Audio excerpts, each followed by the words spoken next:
Page 203. How to win friends and influence people.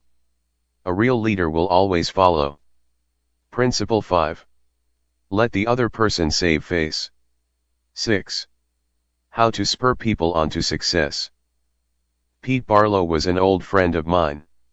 He had a dog and pony act and spent his life traveling with circuses and vaudeville shows. I loved to watch Pete train new dogs for his act.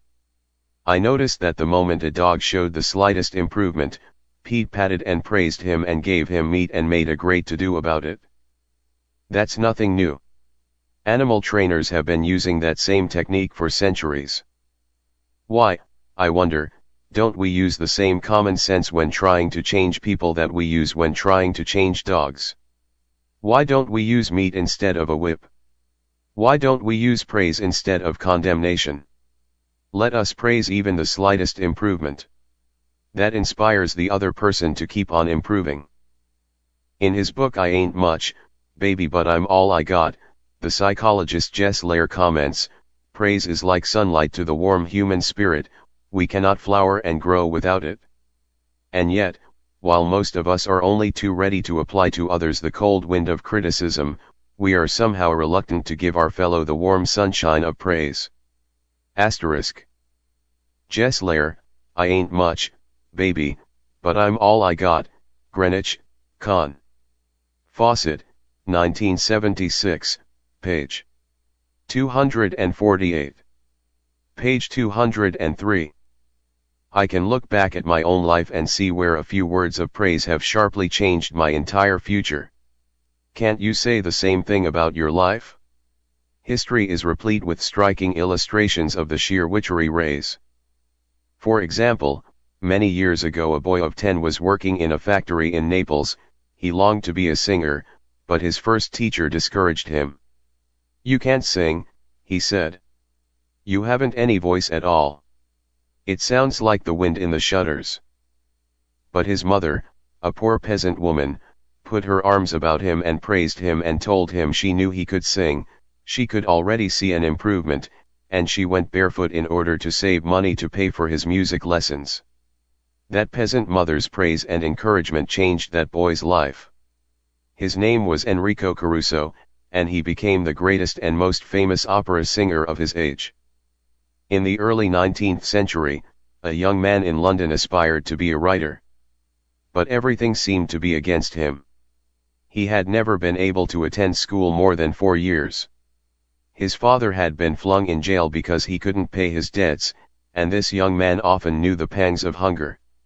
Finally, he got a job pasting labels on bottles of blacking in a rat-infested warehouse, and he slept at night in a dismal attic room with 2 other boys, gutter snipes from the slums of London.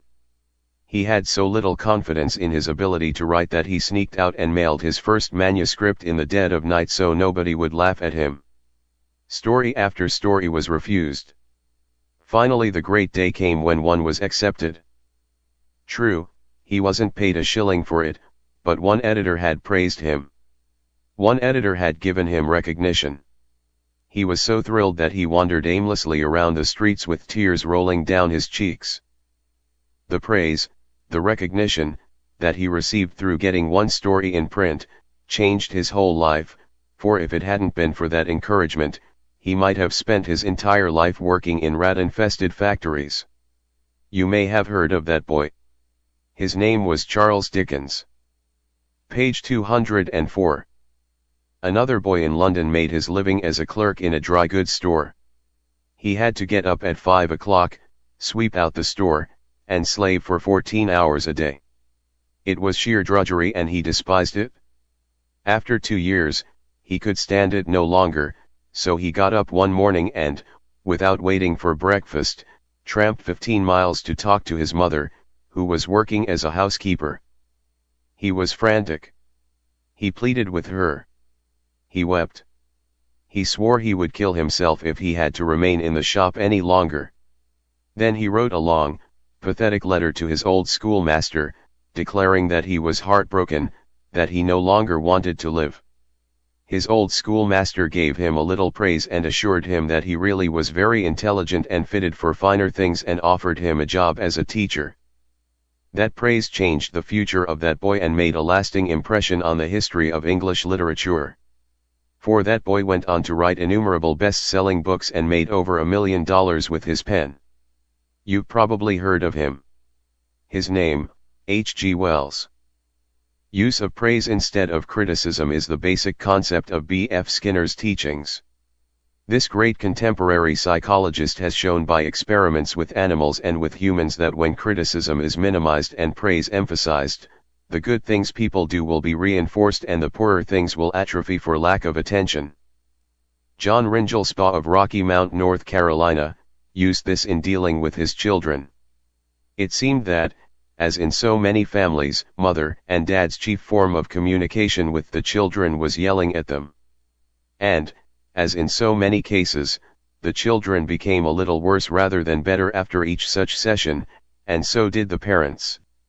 There seemed to be no end in sight for this problem. Mr. Ringel Spa determined to use some of the principles he was learning in our course to solve this situation. He reported, "We decided to try praise instead of harping on their faults. It wasn't easy when all we could see were the negative things they were doing. It was really tough to find things to praise." Page 205. We managed to find something, and within the first day or two some of the really upsetting things they were doing quit happening. Then some of their other faults began to disappear. They began capitalizing on the praise we were giving them. They even began going out of their way to do things right. Neither of us could believe it. Of course, it didn't last forever, but the norm reached after things leveled off was so much better. It was no longer necessary to react the way we used to. The children were doing far more right things than wrong ones. All of this was a result of praising the slightest improvement in the children rather than condemning everything they did wrong. This works on the job too. Keith Roper of Woodland Hills, California, applied this principle to a situation in his company. Some material came to him in his print shop which was of exceptionally high quality. The printer who had done this job was a new employee who had been having difficulty adjusting to the job. His supervisor was upset about what he considered a negative attitude and was seriously thinking of terminating his services. When Mr. Roper was informed of this situation, he personally went over to the print shop and had a talk with the young man. He told him how pleased he was with the work he had just received and pointed out it was the best work he had seen produced in that shop for some time. He pointed out exactly why it was superior and how important the young man's contribution was to the company. Do you think this affected that young printer's attitude toward the company? Within days there was a complete turnabout. He told several of his co-workers about the conversation and how someone in the company really appreciated good work. And from that day on, he was a loyal and dedicated worker. What Mr. Roper did was not just flatter the young printer and say you're good. He specifically pointed out how his work was superior. Because he had singled out a specific accomplishment, rather than just making general flattering remarks, his praise became much more meaningful to the person to whom it was given. Page 206. Everybody likes to be praised, but when praise is specific, it comes across as sincere, not something the other person may be saying just to make one feel good. Remember, we all crave appreciation and recognition, and will do almost anything to get it. But nobody wants insincerity. Nobody wants flattery. Let me repeat, the principles taught in this book will work only when they come from the heart. I am not advocating a bag of tricks. I am talking about a new way of life. Talk about changing people. If you and I will inspire the people with whom we come in contact to a realization of the hidden treasures they possess, we can do far more than change people. We can literally transform them. Exaggeration. Then listen to these sage words from William James, one of the most distinguished psychologists and philosophers America has ever produced. Compared with what we ought to be, we are only half awake. We are making use of only a small part of our physical and mental resources. Stating the thing broadly, the human individual thus lives far within his limits. He possesses powers of various sorts which he habitually fails to use. Yes, you who are reading these lines possess powers of various sorts which you habitually fail to use, and one of these powers you are probably not using to the fullest extent is your magic ability to praise people and inspire them with the realization of their latent possibilities. Abilities wither under criticism, they blossom under encouragement.